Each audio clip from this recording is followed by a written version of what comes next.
Oh, thanks, man. You see, I've been asking for a mic check, but it's my fault. I didn't press a button. But trust you can hear me now. Trust you can hear me now. I trust you can hear me now. Right. Sound sorted. Right. So yeah, yesterday I completely nerded out after our session. I was absolutely, mind boggled by the type of information that existed in the 1 hour time frame. I kind of like come across it back when I was studying supply and demand and didn't care for it that much because anyways, I'm a swing trader, right? But it was fascinating. So all I did was study the charts yesterday and just wait to see how the markets were going to play out, some zones I've marked up. And it was very interesting to see, right? And remember, traders, be extremely patient, number one, but also extremely kind to yourself. Do not do yourself a disservice. You guys, and myself included, but with me, I just had a big trade, by the way. 48 hours ago, I took profits on a Zoom sell trade, and I'm sorted for a very long time just based on that one trade. But those of you actively traded, and I'm going to join you from today or maybe next week, Monday, we'll see. Just be very kind to yourself. Remember that you are trading in one of the most toughest markets in the world right now. There is no one who is an expert in trading during wars. The last time we had an all-out war was in 1935, World War II. There have been multiple skirmishes and incidences around the world, but those have primarily been driven by the United States in the Middle East. And as we know, those generally have never really impacted, the stock market in a significant way, impacting risky assets, right? No one has ever seen risk of happening because America is busy in Iraq, right? This is uncharted territory. So be very kind to yourself. Take it easy on these accounts.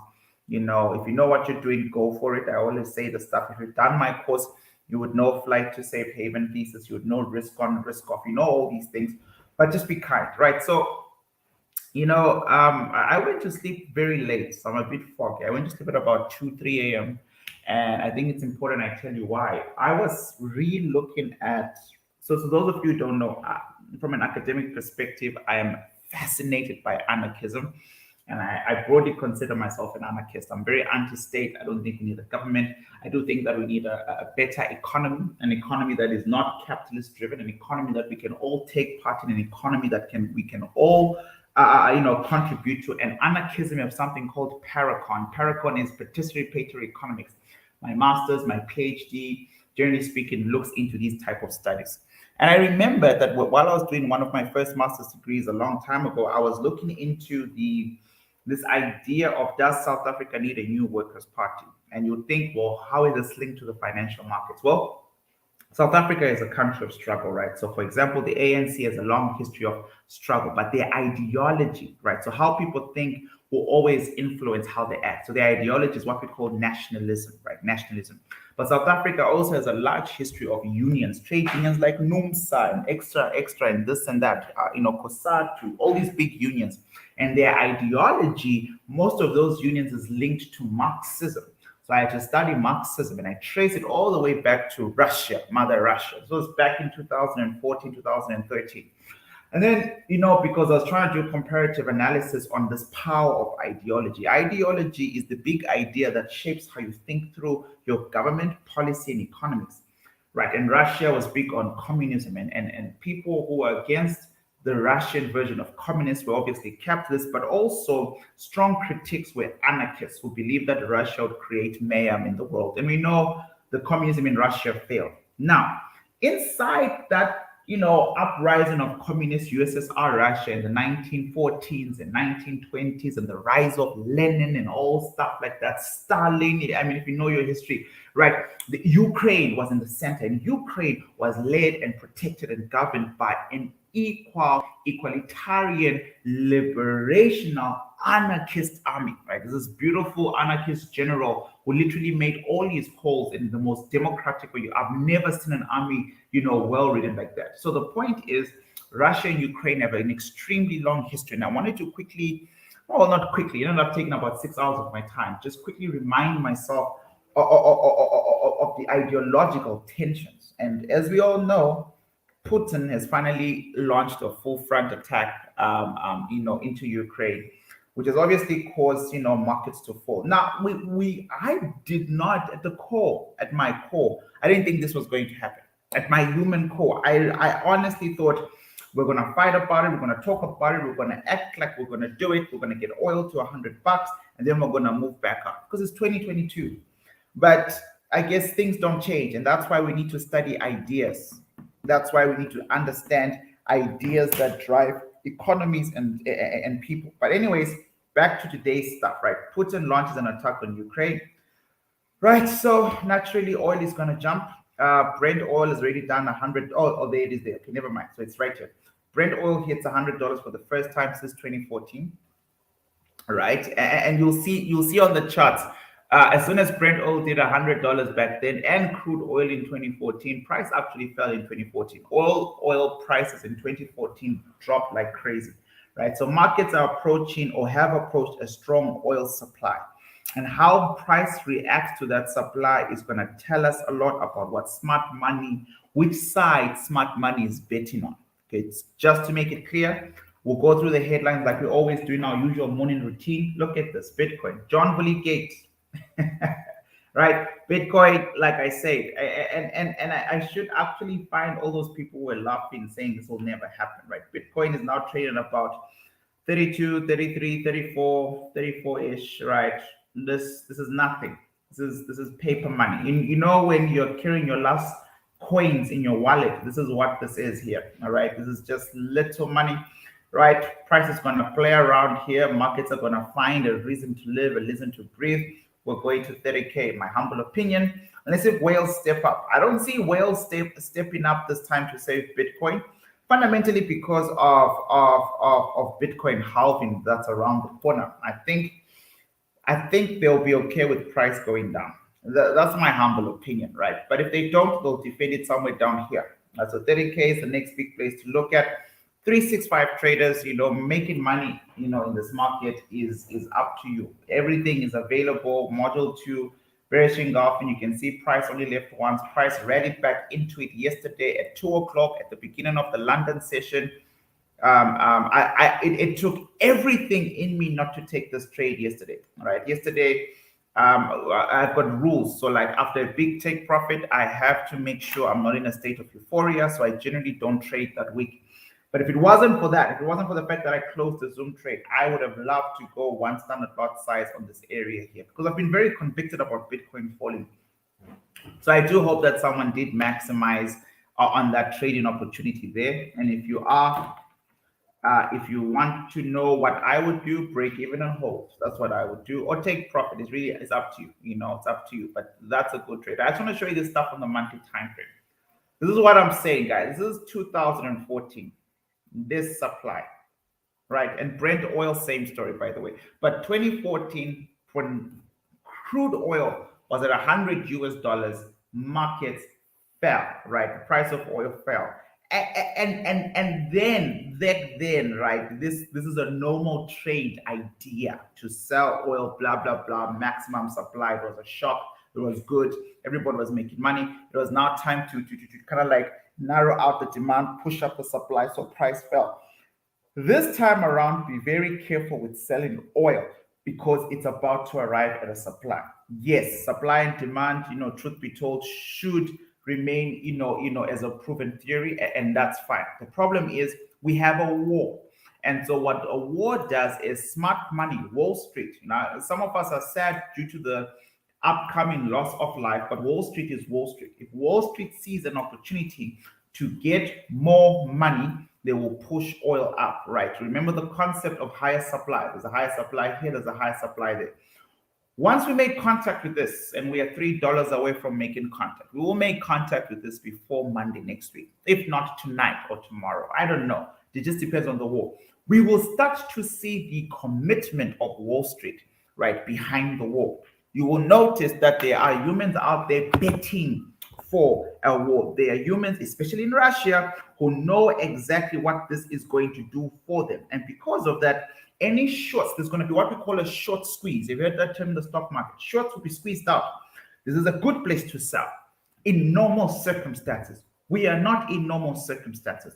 We just started to see an invasion, right? So any type of shorts here might be sold off. You might be having an arrow effect where prices just come in a little bit too hot, and its job is to extinguish sales. Now, Leroy, how would I understand this? How do I catch these things if all I know is set and forget and I'm using the rules of supply and demand? You have a look at your multiple time frame analysis. Why would I have a majorial, a weekly demand so close to a monthly supply? Remember, if I'm smart money and I'm moving the markets in accordance to me, once I get to my monthly supply, I want the whole way cleared for a drop. When you see weekly, right, look at here, they could have added an order block here. They didn't. It's only now, since the beginning of this war talks, that people immediately gave us a 365 candle last week, and this week the week is ending with a strong bullish engulfing pattern that is going to do what? Make contact with $100. So maybe by Friday, I don't know. And we all know by next week, Monday, there'll be a headline or something that's going to do what? Allow price to drop. Why would price drop? You have to retest that order block, right? This is not a bearish signal. It's not to say the supply is in control. This is different. We are in a war, right? So this could happen. So be very, very mindful of any type of short long-term sales. I wouldn't go against the grain right now, right? But the bigger point is, the only reason why I'm here is we're back to these 2014 areas here. 2014, when oil dropped, by the way, was a reflection of less global tension in the world. Things were going good, right? There was no need for ABC. Everything was fine.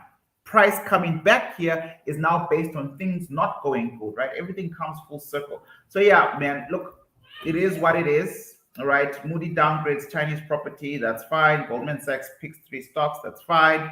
These charts show how Hong Kong is faring. Don't forget, Hong Kong is going through some serious COVID problems. Let me just give you guys a cinematic view of the screen. Just give me a second. There you go. Hope that's much more clearer. Asian markets fall as Russia attacks Ukraine. Oil and gold prices pop up. We're talking about a little bit of gold this morning in the private group. All right, so we understand why that would be. Right, air range is complicated, right? This seems like yesterday's headline, so I'll stop there. All right, so futures market down. You know, it's just down, right? Dow's down, all right? Big bunch, 2.3. Anything above 1.5%, you should just be worried, because these assets, this is today. They can drop from 0.36%, 40%, but 2, 3, that's quite crazy. And if futures is down like this, you can only imagine the open.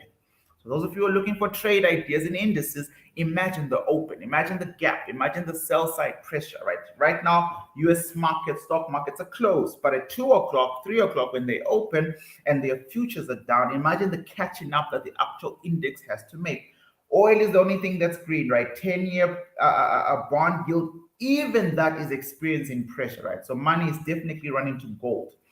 And that's in the pre-markets. In the Euro pre-markets, FTSE 100 faring a little bit up, which is quite interesting. We'll talk about that, but not that great. I mean, 0.05%. We'll see. But it's up £3 or $3, whatever, from yesterday, right? And everything else is just not about that life, right? Gold is obviously going to be good. Silver, right? Metals pulling each other up. I told you guys, if gold moves, palladium moves. If gold moves, palladium moves, right? Palladium pays well. I had one of my, never mind, palladium pays well. This is a very good asset to trade supply and demand in its own accordance, right? Don't just buy because gold is going up, but check for those demands, etc. But if there is ever that market confluence that gold is really pushing to the upside, palladium is there to give you double your money, right? Platinum's, was building a strong case for upward momentum as of last year, December. I've covered this many times in war rooms. And then silver. Copper is down, which is quite interesting because the copper's market was one of those crazy futures. Copper might actually provide you with a better play, a long-term play, right? Because if something is down now and it's going to catch up, there's nothing. Never mind.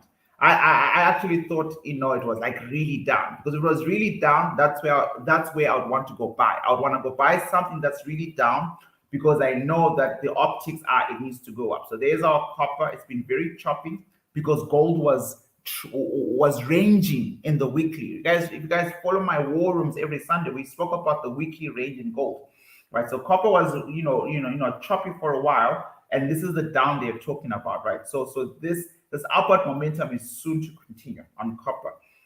Definitely soon to continue. It's just a matter of finding when, why. Anyways, let's just keep to our small list, because then I just get excited and then it's over. Euro FX, right? So Euro USD down, Pound USD down, Euro Pound down.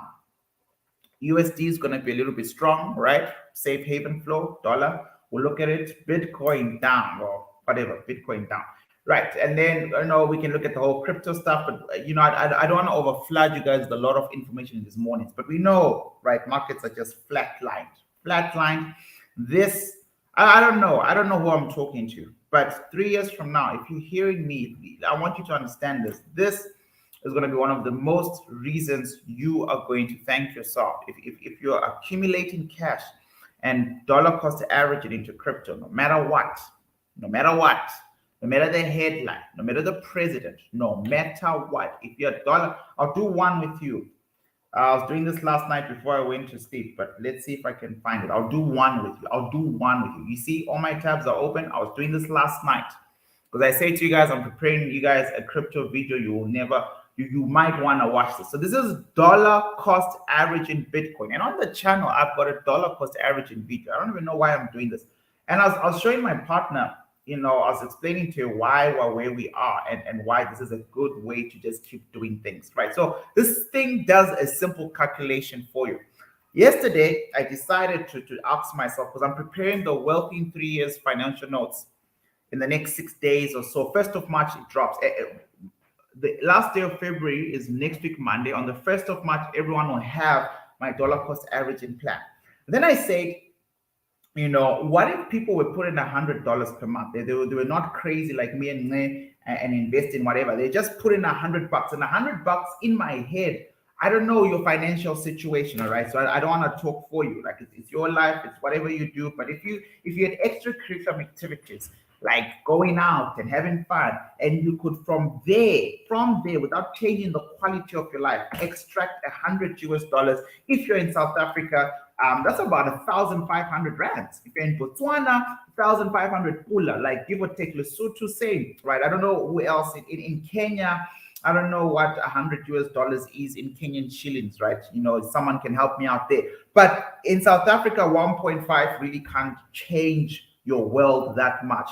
But if you're putting $100 US dollars, and I want to be very clear, dollar cost average means I don't care about the price of Bitcoin today, tomorrow, next month. I don't care if it's falling or rising. What I care about is discipline, right? That's all I care about. And the interesting part is what we're doing, we're dollar cost averaging for our kids. One is 7, the other one is 20 months. And I'm committed to doing this for them until they're 18. But I decided to do, because I'm trying to teach people that in 3 years you could become wealthy. Let's say you're a crap trader. Let's say you don't have time to trade. Let's say you just, the rules suck and you get impulsive and you want to use a big lot size and you just want to have fun, right? You don't want to follow all of Leroy's rules. That's cool. That's cool. You need to have hard wallets where you at least dollar cost average for your future while you have fun in the markets, win or lose. That's my argument. That's why I keep pushing people to join that program, because one, the program gives you good picks, right? I'm very good at picking long-term assets. I just sold Zoom over 2 years while the whole world thought I was crazy. Everybody's using Zoom. You're zooming on Zoom this. And I knew it was a bad stock because they could not justify the earnings and prices. So I short it and I made lots of money. I am very good with long-term swing trade goals. I never miss. I'm not blowing my own horn. But let's say you didn't know what Leroy knows, and all you knew was every month, if I just put $100 or $10 or $50, I don't care. I don't care if you did something consistently for 3 years. But that's my message to you. I like $100. And then I went back in time and I was like, okay, fine, we're going to accumulate for 3 years. So starting 3 years ago, it's a simple calculator. It'll literally match your date today. And then you hit calculate. Where's calculate? Oh, is it already calculated for me? All right, let me refresh, because I don't want to cheat and use yesterday's notes, right? Let's refresh. I want to do this quickly. I'm sorry, I know that's not what I'm supposed to be doing in the morning thing. Right, so I'm going to hit here $100, and then I'm going to say repeat purchase every month. Every month you get your salary, your income, your hustle, whatever it is, you immediately, your 10%, if that's $100, your extra month, 3 years ago, how much would it be? If you were buying Bitcoin for 3 years, $100 every month, you have spent $3,600 I want to give this a little bit of a local context. If you're in Kenya, please calculate in your currency. After 3 years, you'd have invested 55,000 rands in Bitcoin. A lot of people can't even save like that. A lot of people don't have the discipline to leave that in their bank accounts, right? So you were disciplined in 2 ways. You kept investing every month, just $100. You're not trying to spot bottoms, daily demands. You didn't even look at charts. You just went and said, it's the end of the month, it's time to buy Bitcoin, and you bought Bitcoin. You would have spent 55,000 rands of your own money, all right, every month. Then, in return for that, you'd have made about 18,000 US dollars. 18,000. In return for that, you'd have made 18,000 US dollars. This is absolutely ridiculous. Everybody can do this. You don't have to be a genius, right? This is it's actually 277,000 rands in 3 years. There is not a bank in the world that can give you that type of money. But people forget this important part. This is based on you just being consistent in dollar cost averaging. Do not forget that you're also buying parts of the coin, which is bound to keep appreciating in value. This amount, 18,000 US dollars, is based on this chart. Is based on the fact that Bitcoin right now is falling. It's lost half its value. So imagine if you were doing this and today we're at an all-time high of 65,000 US dollars, which means you're almost looking at investing the exact same amount, which is 55,000 rands, but almost half a millionaire in South African terms, or at least about 36,000 US dollars up. Imagine the price of Bitcoin 3 years from now. Did you guys get it? Like it's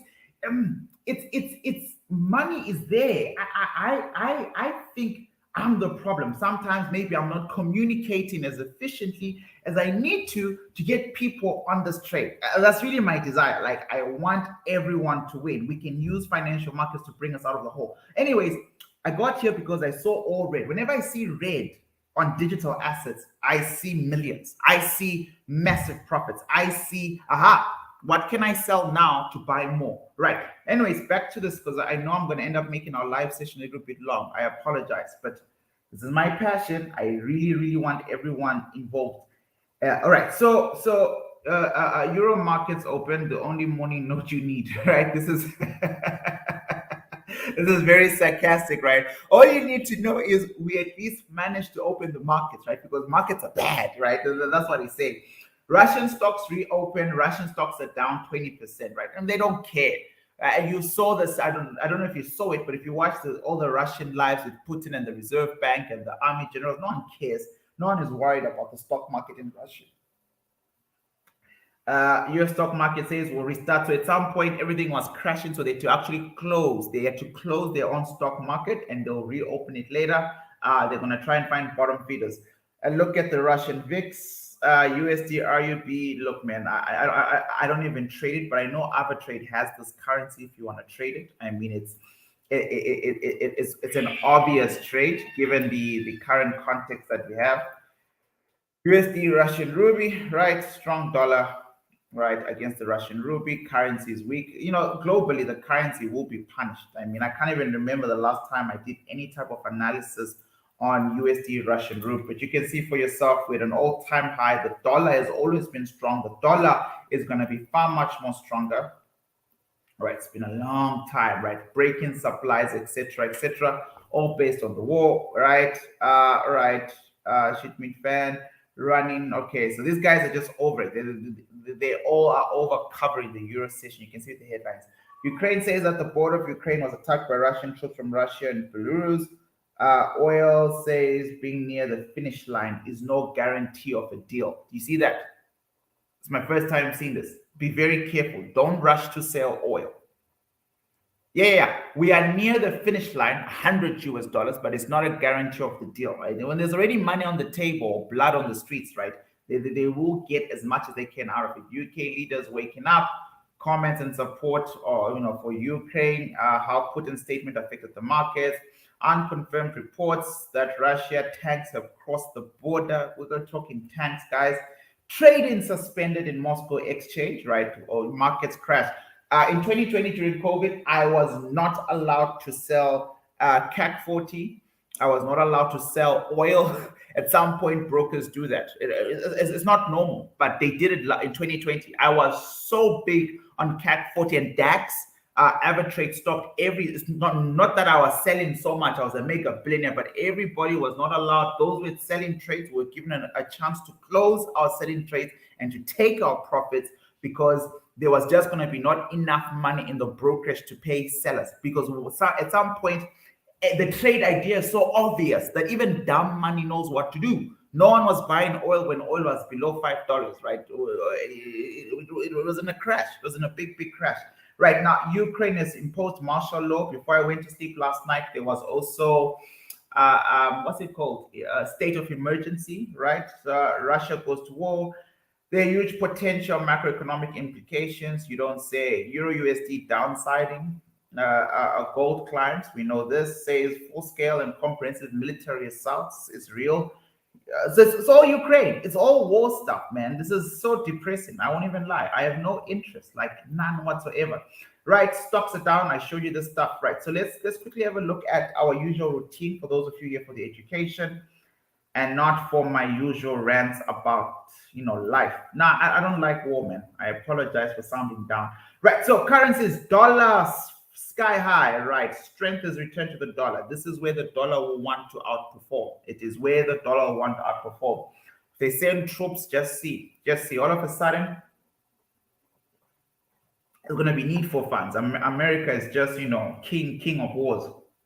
Euro down, which is very, unfortunate for our trades, because I would have loved to have caught a higher euro sell. I don't know now because remember, you have to consider it this way. What happens if euro keeps falling up until it gets to a governing demand? Then all those beautiful sells that we want there, we might need to reconsider them and start buying a little bit up, but also wary that there are a lot of fresh unsell orders on the last weekly supply. So I hope that makes sense. Pound facing south as well, right? Same twins, euro and pound. AUD risk assets just bleeding. AUD, NZD bleeding.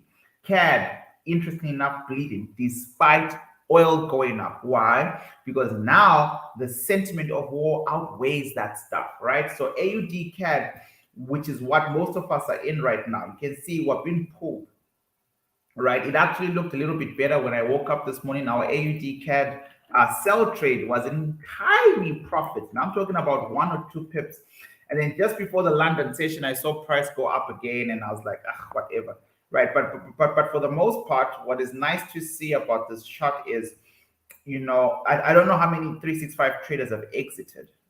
That's number one. Those of you who were worried or scared or whatever, right? Price was in search for a higher supply. The reason why, and Alvin was correct to say, if we check, there we go. I was about to start adding more layers into this thing. The reason why Alvin said, there are 2 areas of values. If you check the master spreadsheet, there are indeed 2, right? So if I do this, it'll look a little bit clearer, right? I put in 2 because there were 2 supplies.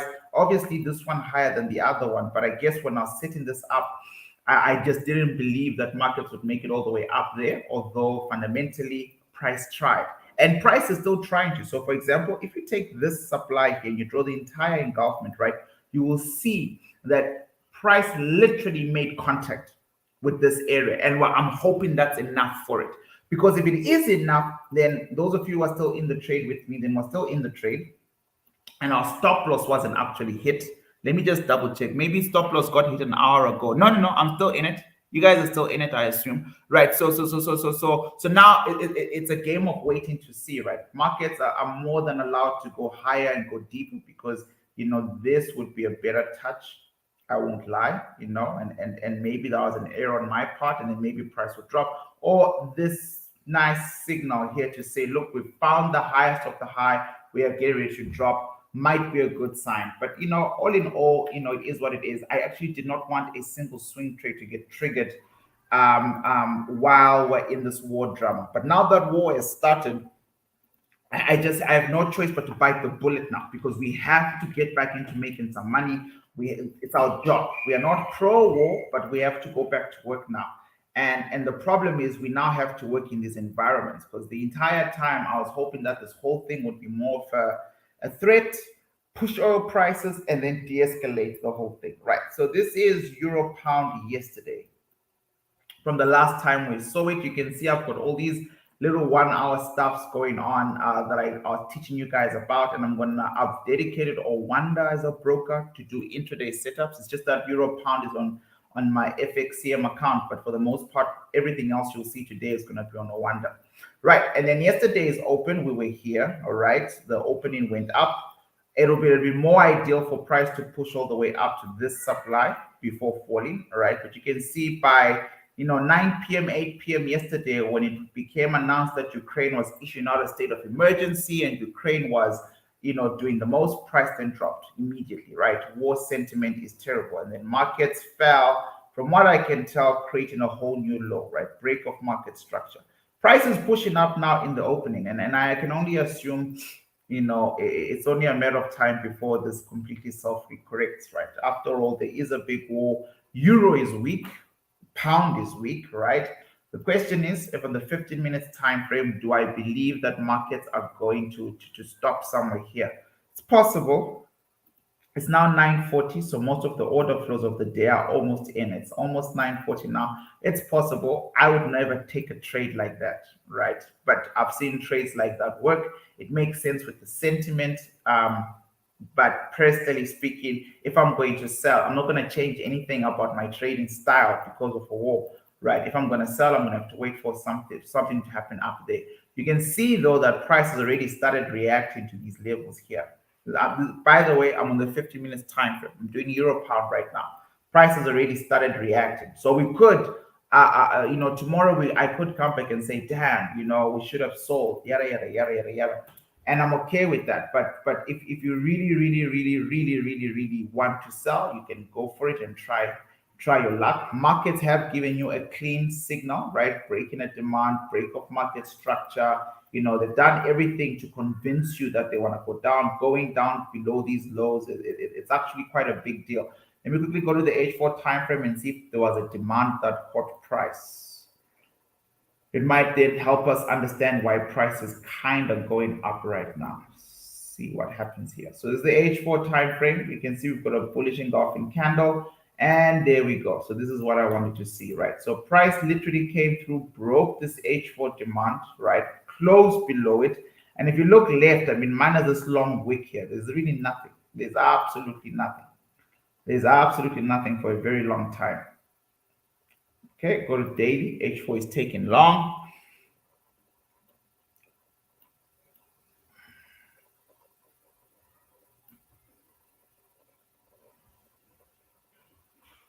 Okay.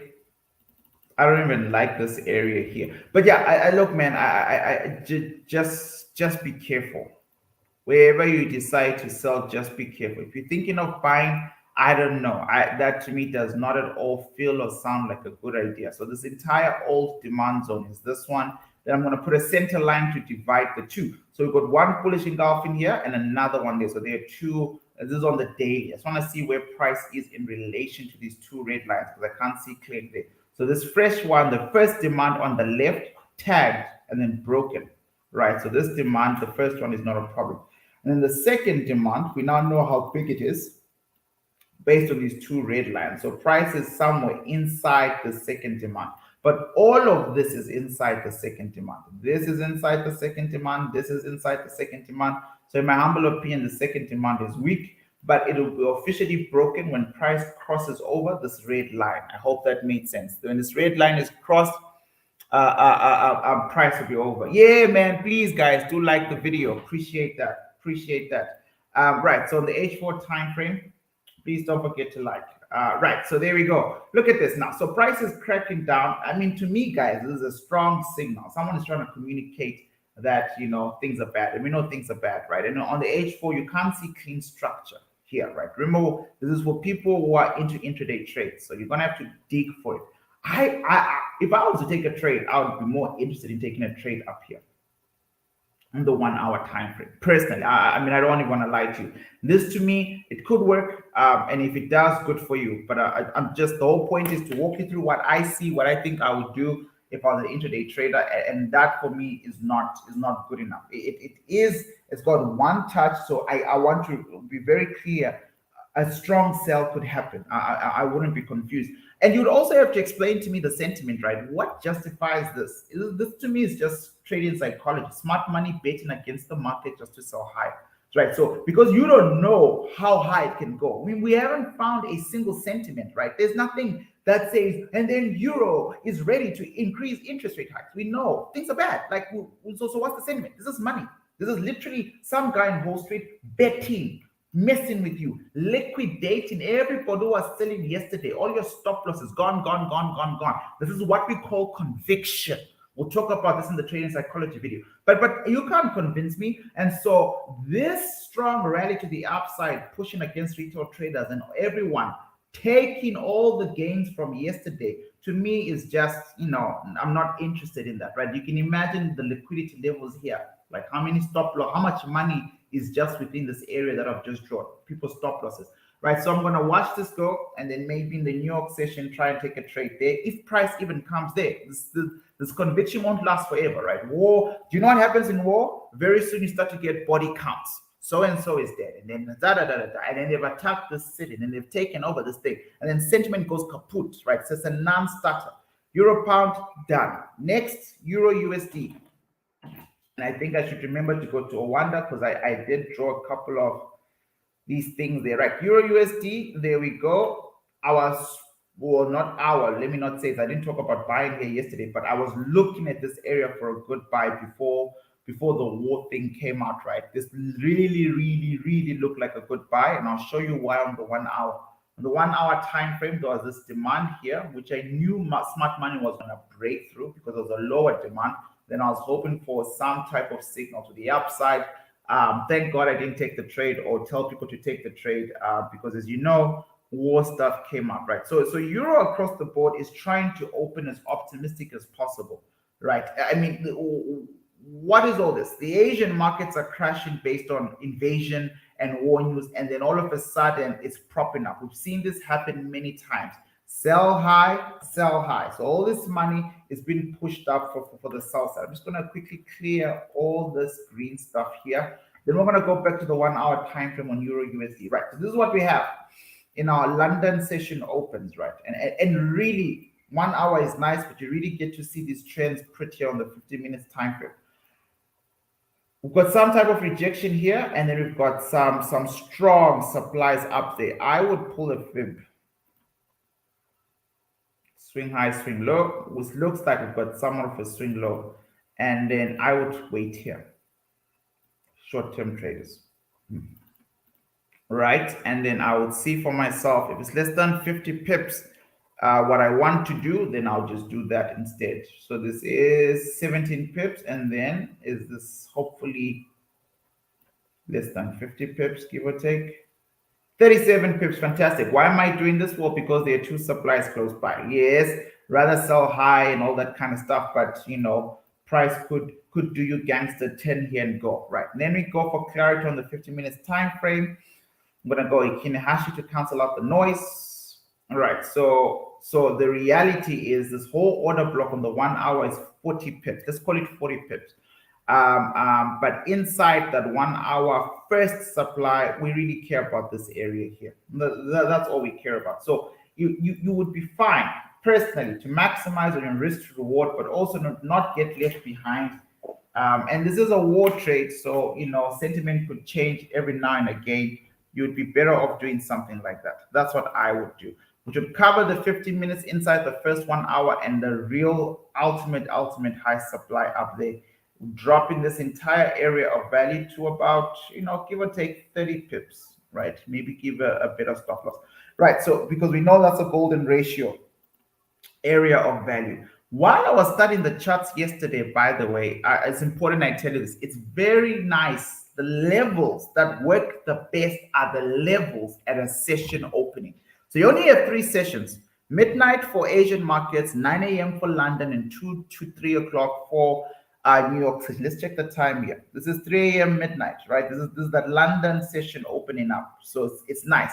I will not be taking any order blocks, no matter how valid they are, if they are not at the opening or close of a session. And the reason for that is from the little back testing I did on 10 charts yesterday, those seem to have the strongest reaction. So you'll see that the New York session likes to react to 2 o'clock, a previous one. So this is 2 p.m., right? 3 o'clock, and then price dropped. And then the next day, look at this. Markets came back here at 2 p.m. The next day, price dropped. Okay. There was a demand here. This demand here happened at midnight. Asian session, but it was reacting to a demand that was created what time? 9 a.m. in a London session. Does that make sense? Session to session, right? Flow of money.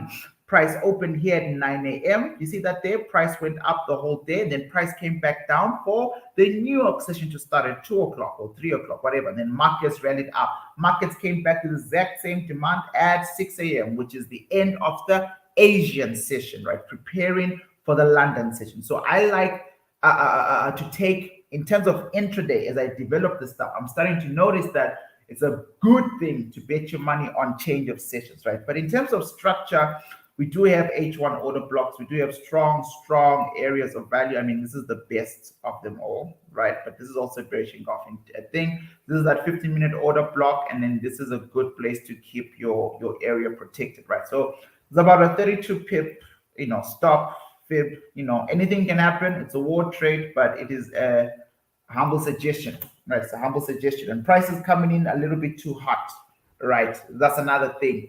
So just be careful of that. But price can come in and then drop. These are smaller time frames, right? Euro USD down. I apologize. I can feel I'm low energy, man. Maybe I'm just overthinking this war stuff. I don't know. But hopefully this is still beneficial to you. EURCAD. Okay, I mapped this out yesterday. 14 pips. Okay, so let me just see what I was talking about. Right. So EURCAD 1 hour time frame, we just going with that for now, right? So there's somewhat of a downtrend here. There's a high and then a lower high. So I want to see if we can match that there. And I can see I've already found an area of value on the 15 minutes time frames. Let's go to the 15 minutes time frame, right? It's 14 pips, like it's a really tiny area. 14 pips is nothing, right? Remember, guys, don't blindly put lot sizes. Right? Do you guys understand what that means? Don't say, I have $100, so therefore, because I have $100, right, I must always use 0.01. That's what Leroy said. Yes, it's very true. But Leroy specifically said risk 5%. That's what I said. I said risk 5%. And then I said, if you have $100, 0.01 in general is 5%. But that is always based on how big that area of value is. All right. So then I told you guys, and I put it in one of the videos that I did, that there is actually a tool. What's going on? There is a tool somewhere here. Right. So there's a pip calculator tool. There are many of them on the internet, right? I just like this one, so I bookmarked it. Right. And then you actually go calculate. Because of my account, you come here, you say position risk calculator. Position, not pip calculator, position risk calculator. And then you say, look, man, I have $100 and I only need to risk 5%, right? And my stop loss value is 14 pips. And we're looking at what? EURCAD. You have to make sure you put the right currency, because remember, everybody pays you a little bit different per pip. So you put in here EURCAD. It might still be 0.01. I don't know. What just happened? I put in EURCAD 14 pips, $100. Then you hit calculate. You see, on $100, 5%, you are allowed to use 0.04, and you'll still be risking $5, right? So like, I'm bringing this up because I pick up stuff when people are talking in one-on-ones. That's why I love the one-on-one program, which I need to get back to. I know there's a long list, but if I hadn't sat down with traders and actually said, show me your statement and show me your decisions, you'll see a trader still stuck on 0.01, but they've refined their area of value. Why? Don't be shy. You need to risk 5%. So here it's a 0.04 pip count, and you'll see if you swing this, you will make more on 0.01. Maybe you would have made $30 on the trade. On 0.04, it might push you to 120. All of a sudden, one swing trade on a small account has doubled your capital, right? But you have to be present. You really have to apply all the rules, master the basics. Module 1 is yours. Just keep chowing that thing, right? So this area of value here is 15 pips, 14 pips. I liked it yesterday. Let me see if I like it today. I liked it yesterday when I was just starting these charts. So I'm going to go Kinihashi real quick, cancel out the noise, because there are so many order blocks, right? And I want to know why I got stuck here, right? I got stuck here because it was the highest point before the last all-time high. I got stuck there because there was an emerging with a downtrend from the 1 hour time frame. And hopefully price won't stop here, there, and will come straight into where we are. So I would like to take a sell there. I don't know if that will happen for me today. I don't know if it will ever happen. I don't know if price will bulldoze through me because of the war, but it's a good place to take a risk. On the 1 hour time frame, right, it's almost as if price is just dropping. But if we drop a couple of fib levels, let's see what I was thinking. Oh, wow, it's in the extremes, right? So it's literally at the end of our golden, ratio, which is not necessarily a bad thing, but it's definitely a nice sell high. It's a good old-fashioned sell high, right? And I'm using the swing high to swing low, right? But price is already reacting to 50%. That's the problem. All right, you see there, price is already reacting here. Now, knowing me, I won't do anything. I won't move. I won't change my guns, because that's just kind of like how I am. I want to see how markets are reacting. There's a high chance that price is going to start to drop. Very high chance that this is good enough for anywhere in the markets to fall. But if price was to come somewhere in this 14 pip range, which doesn't make sense when you use normal candlesticks, I must be honest. Why can't this area have been drawn like this? Something like that, right? Just view it like that. On the 1 hour, that's exactly what it is. On the 15 minutes, maybe I went in a little bit deep trying to find the ultimate high, right? So this is what we have. So maybe you'd have a stop loss here. And was that an H1 entry? An H1 entry there, but it will obviously change how big that area of value is. It would obviously change how big that area of value is. Just give me a second, give me a second, give me a second. Right, so nice drop. Price tries to rally back in, right? So I'm going to do this to our 15-minute area and say, look, man, price tried to come back into this area. You can see we had a fresh touch.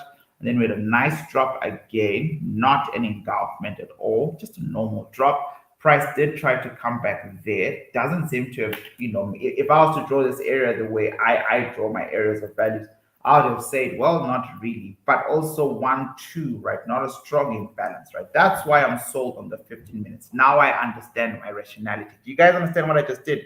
Right? This is why anyone with no audio, what? Geez, how long has that been going on for? Sorry, it looks normal this side. I see Alvin is saying he's got audio. Thank you for confirming. It looks normal. And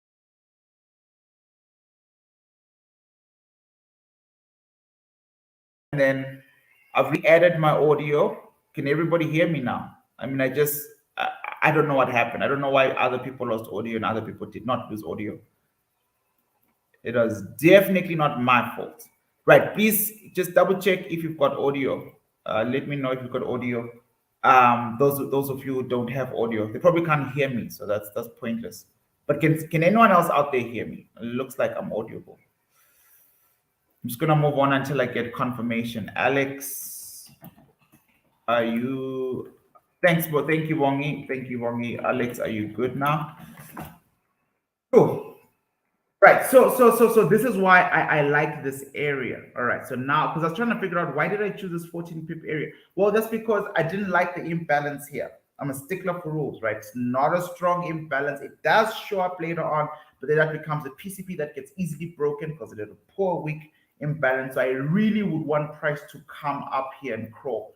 So yeah, I'm happy with the 14 pip area of value. Otherwise, alternatively, you can just take the top part of this.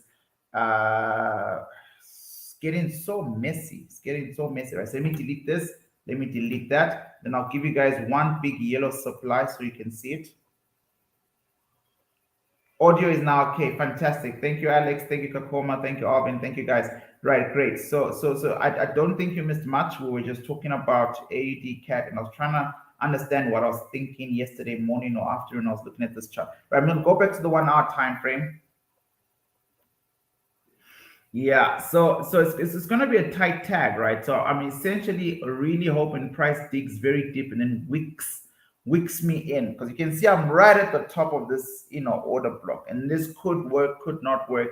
I mean, ideally, what would be normal is for me to just take price like this, right, inside the 1 hour, get that double confluence, right, which meets me halfway. The only problem is the nice order block on the 15 minutes chart is slightly outside, right? It's this one. This is now outside that area of value. That's my only problem. So rather just keep it like that, right? So just take what the 1 hour is giving you, but cover that primary 15 minutes area of value. And the second problem with all of that is it is no longer 14 pips. So the more pips you increase, it impacts, right, your lot sizing, right, for your account. So let's go back to our $100 example. This area of value is now roughly 23 paid pips. Guys, by the way, make sure you do this again on your broker's platform. Remember, TradeView shows you what TradeView wants to show you, in the sense that TradeView will calculate according to its spread. Your broker's spread, your broker's entries are different. So see, now you're on 0.02 for $100 US, right? It's changed because you've doubled the pip count. Are you guys hearing me? Leroy will put on the master trader spreadsheet, enter on 1,44286, but I'm using a different broker from you. So I need you to go back to your charts and apply the stuff I've taught you. Then you draw a line on where I said you must enter. Leroy said I must enter here. This is now on your broker's platform. And then you make sense of what it is that I'm trying to show you. If you just put in my 1,44331 from the spreadsheet, and I'm using different brokers from you, right? I might get filled, and then you'll say you missed it by 3 or 4 or 5 pips. The reason for that is these brokers are filling these orders at slightly different spreads. Fixed spread. I don't even know your account type. Did you choose a fixed spread? Did you choose a variable type of spread? You know what I mean? So always use the information, right? That's why the master spreadsheet and the signals are for free for students only, because you've done the course.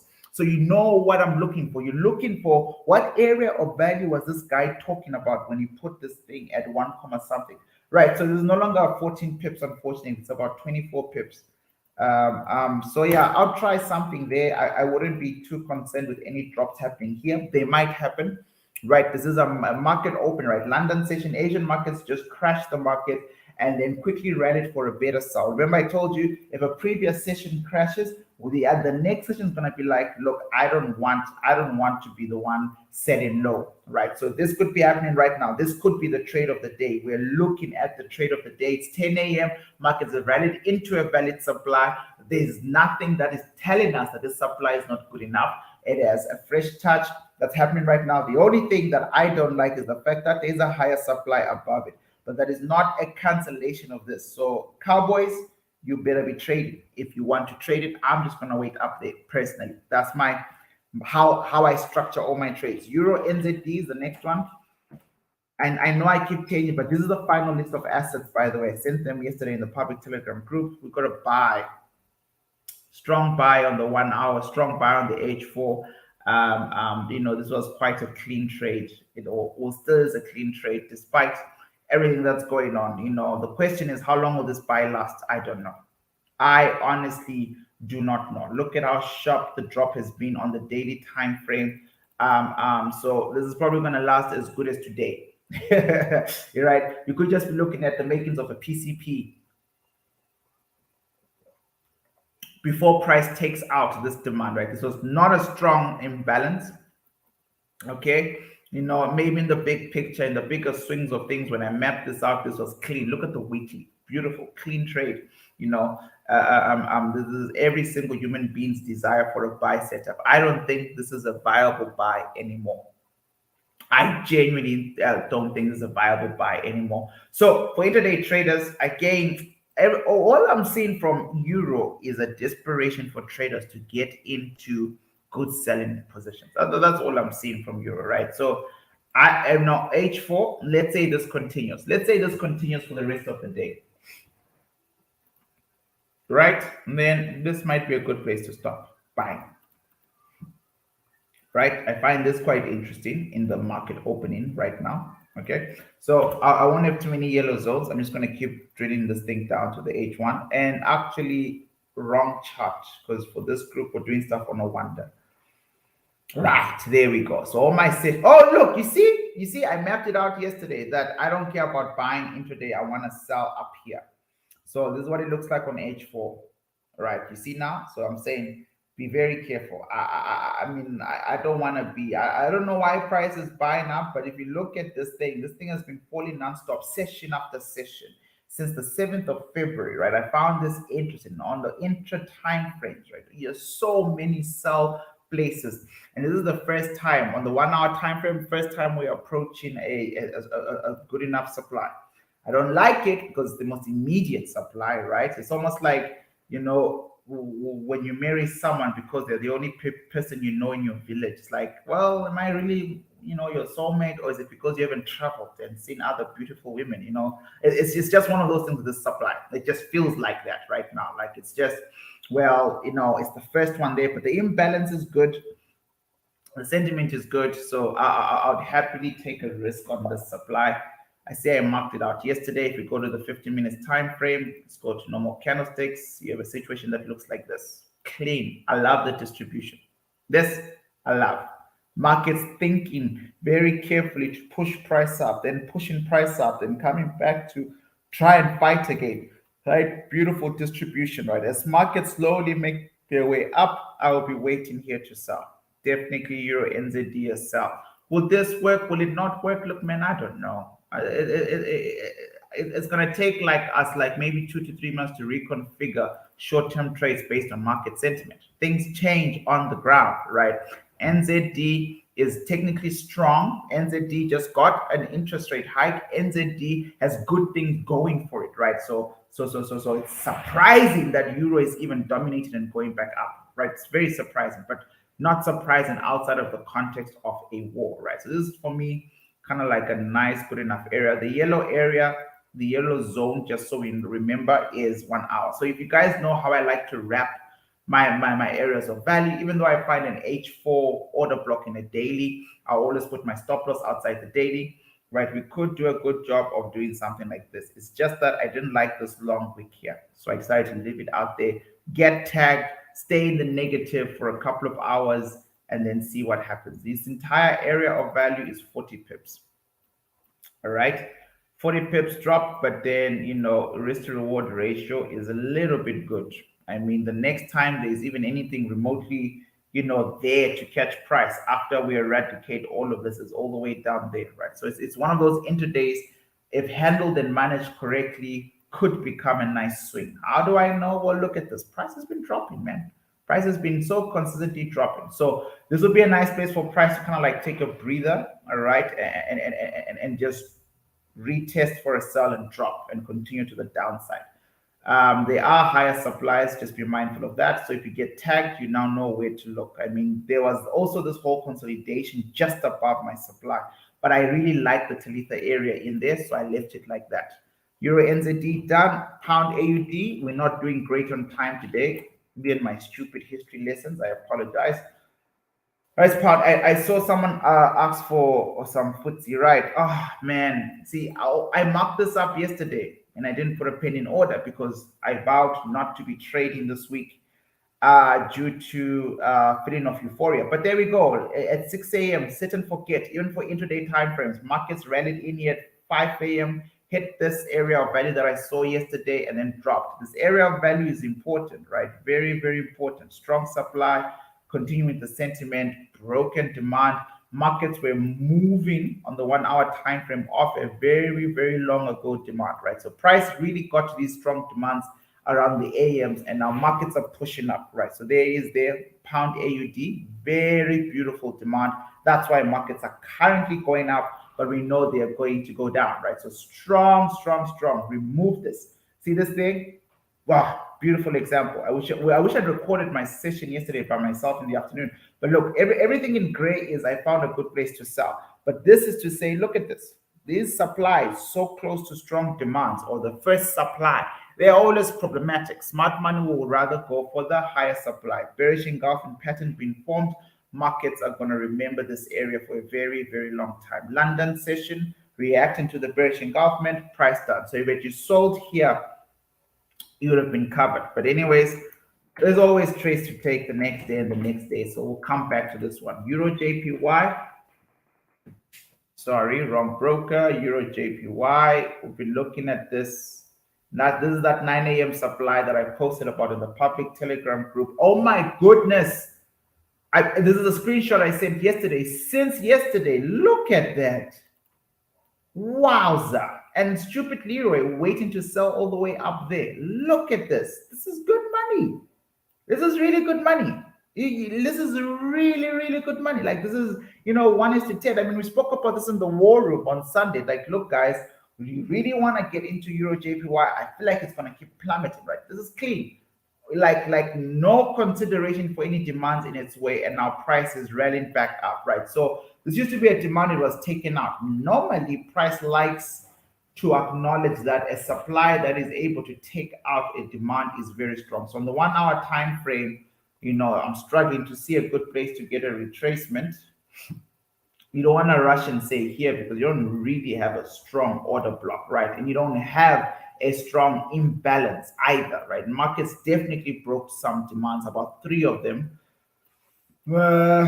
You could say, for example, if I may, you could say that, well, Leroy, what about here, right? Price did create, some sideways trading, accumulating some sell orders, and then you've got 3 candles down. Can you see that? 1, 2, 3. And then markets came for a retest and dropped. You could say that, but then I would say to you, it's a PCP, right? Remember, PCPs are dangerous. Remember, PCPs are only good for 1 touch. So unfortunately, it was just one of those trades you had to be there to get it, right? Markets have gone. If I was to take a trade again one day off this area for an intraday, I'd have to try here.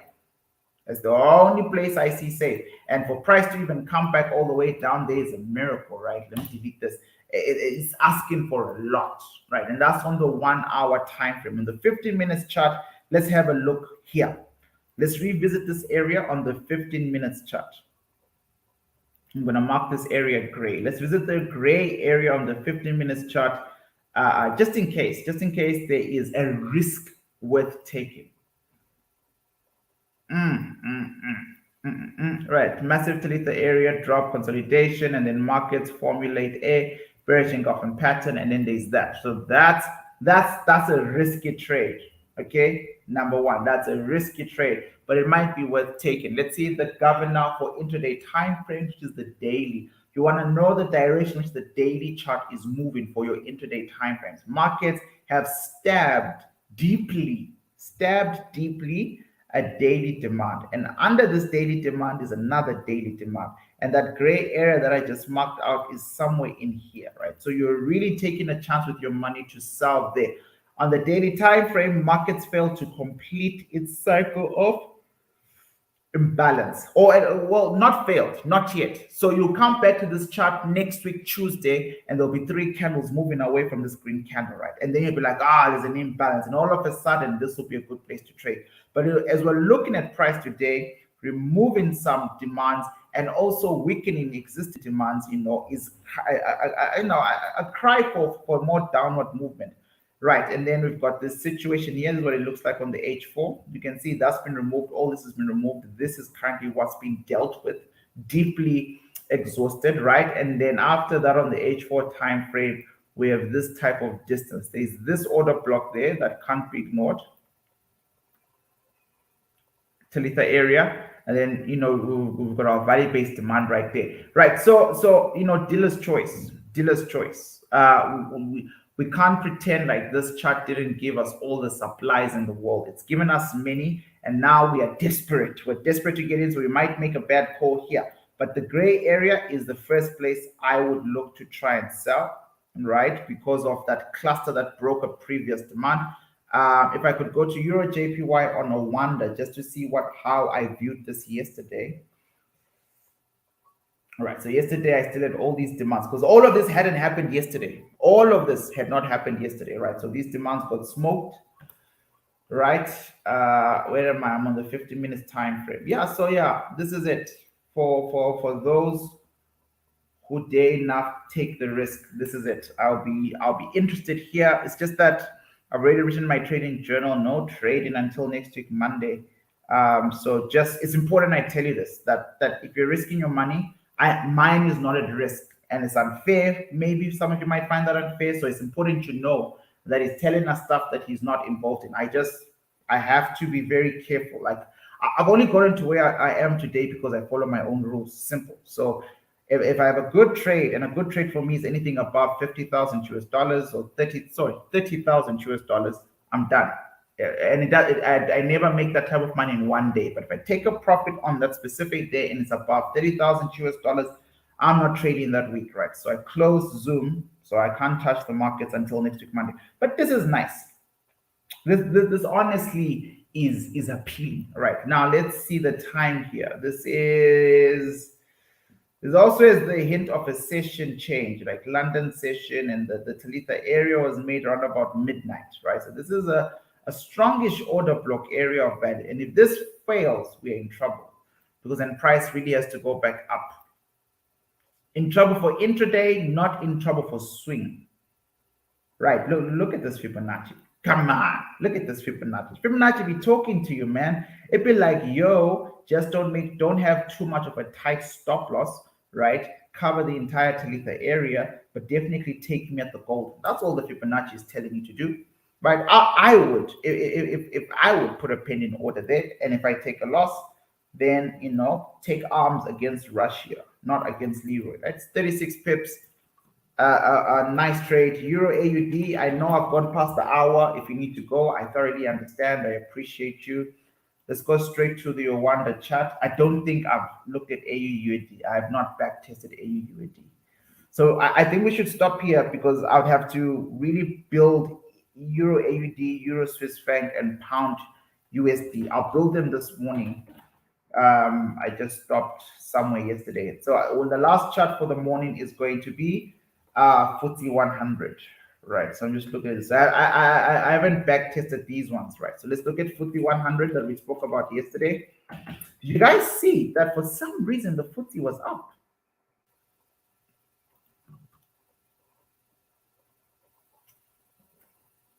I promise you, before I started the live, FTSE was up. I promise you. Replay this thing. Before I started the live, for whatever reason, FTSE was up, right? FTSE is down now. That makes more sense to me. I was just trying to figure out if there's something I don't understand about the markets. Right, so FTSE 100, we spoke about this a lot. We've been looking at the long-term picture. I still want to do a full scenario analysis on the FTSE. So daily is falling. I mean, remember daily, weekly, we're all in that COVID supply. We are all inside deeply that COVID supply that I spoke about yesterday, I believe.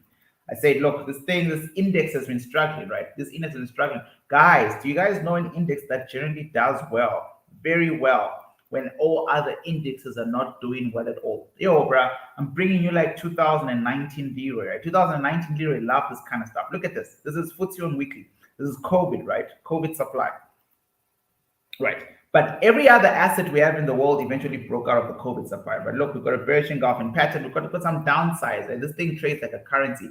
But let me not waste your time. So let's quickly do daily. Then I'll show you. I'll remind you of something, or not remind you. But I brought it up in the course. I know I said it in the course.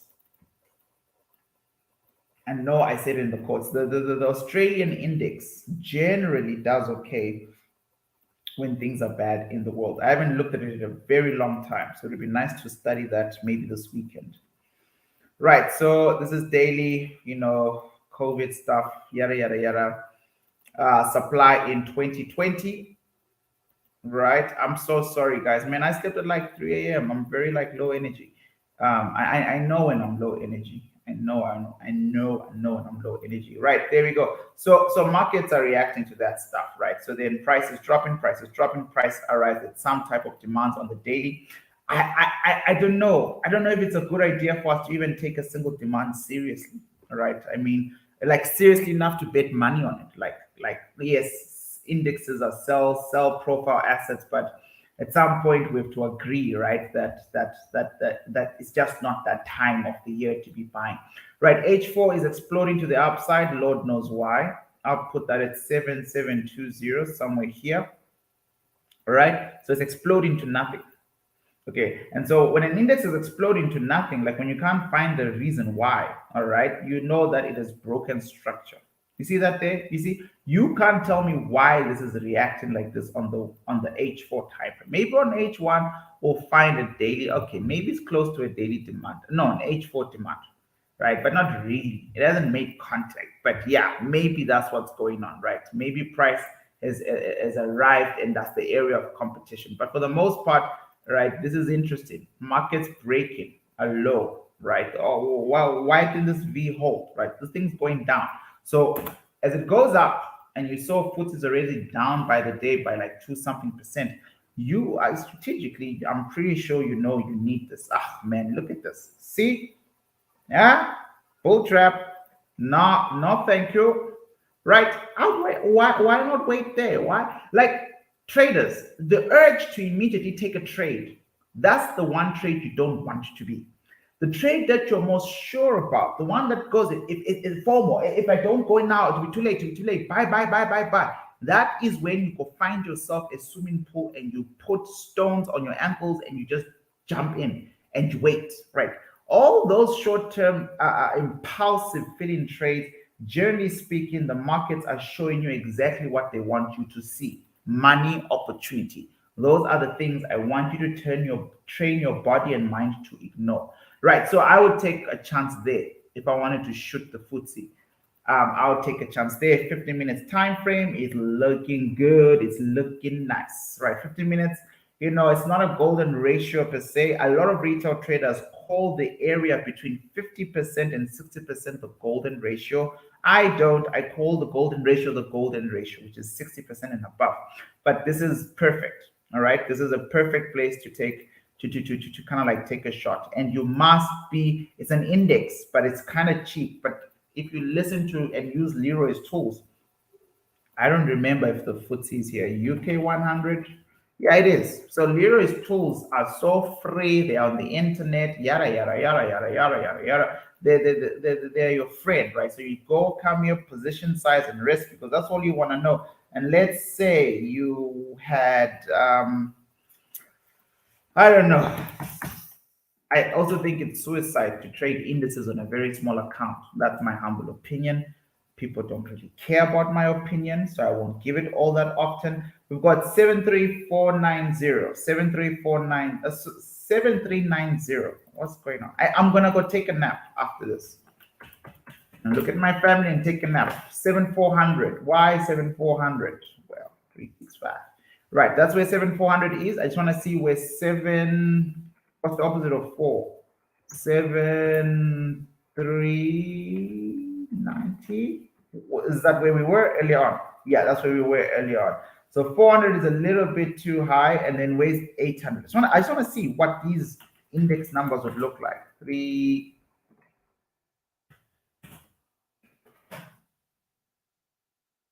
That's way too far. All right, so that's too far. How far did that drop? No. All right, so I'm gonna go with 390, 400. I'm gonna go with 7400, and then just see for the last time.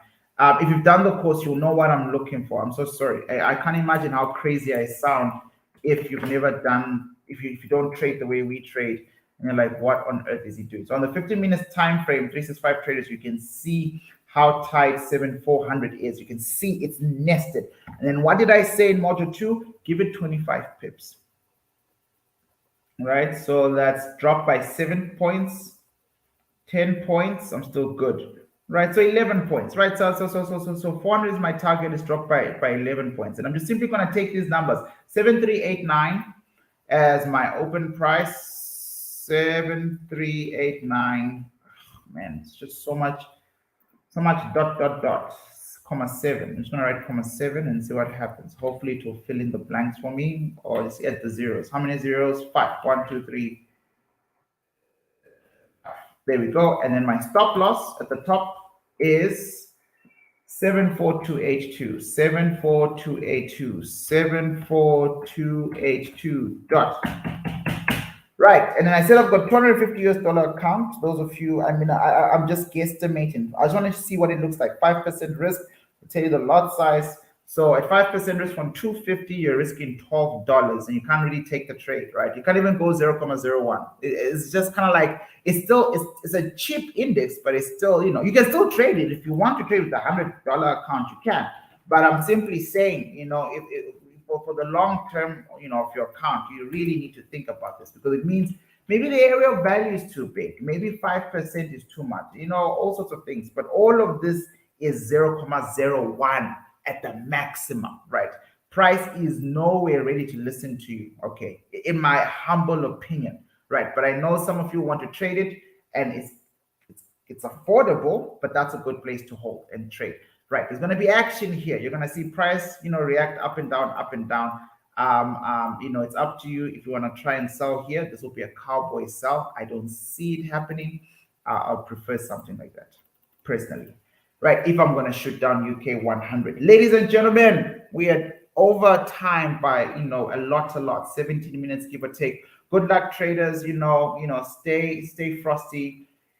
You know, keep your heads held up high. I'm gonna go take a nap, and then, you know, I'll be back in the New York session, right? 365, everybody shake my hand. Thank you so much for joining me. Obviously, you know, obvious trade ideas for the day. Retail traders are looking for they've got confirmation. You're gonna see everyone rushing to gold.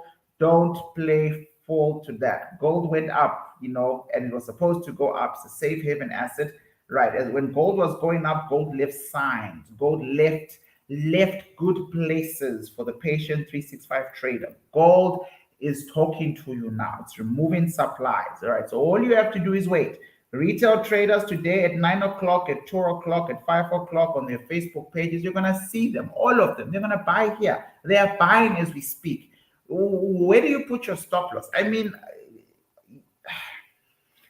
I don't know what more I need to do. But just please remember the basics. Don't fall temper. Let price do what it wants to do, right? Markets are not going to disappear. Your chance to make $1 million is not going anywhere. Look at the 1 hour time frame. Look at how extended it is. Look at how parabolic price is. You know it is dangerous to trade a parabolic market. You know that a parabolic market is due for a break. And this is not even a swing low.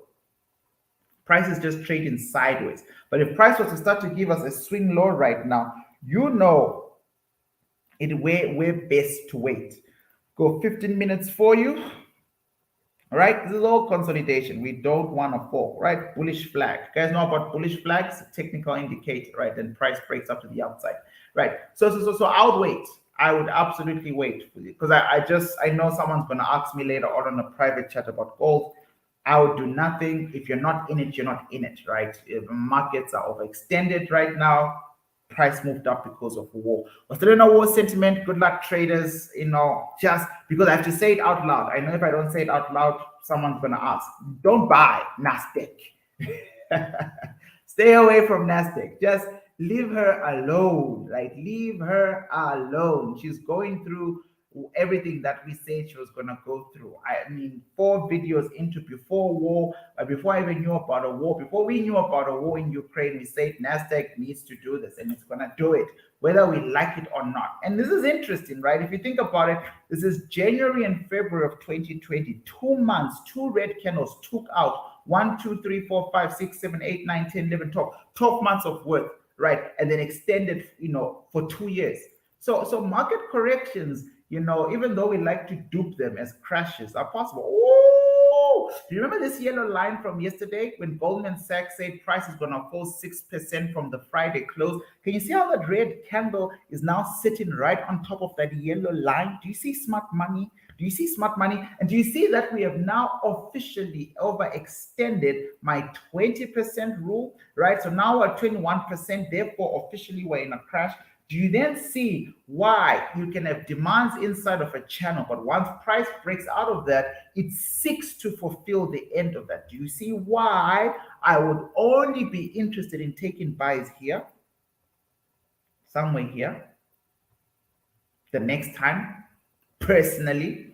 Leroy, you're telling me that the greatest stocks in the whole wide world are going to drop back to 12,000, 12,300, potentially, depending on this war. I'm also telling you that the biggest financial crash, which was COVID, left so much money, such a big demand, and it wasn't tested. Now, I showed some of you my gold long-term trade.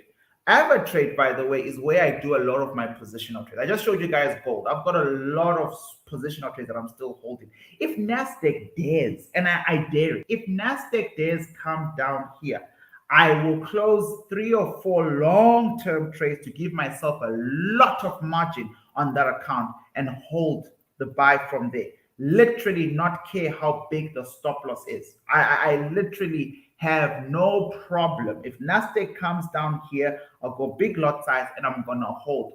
Holding will not mean holding forever. I literally have to hold until the recovery.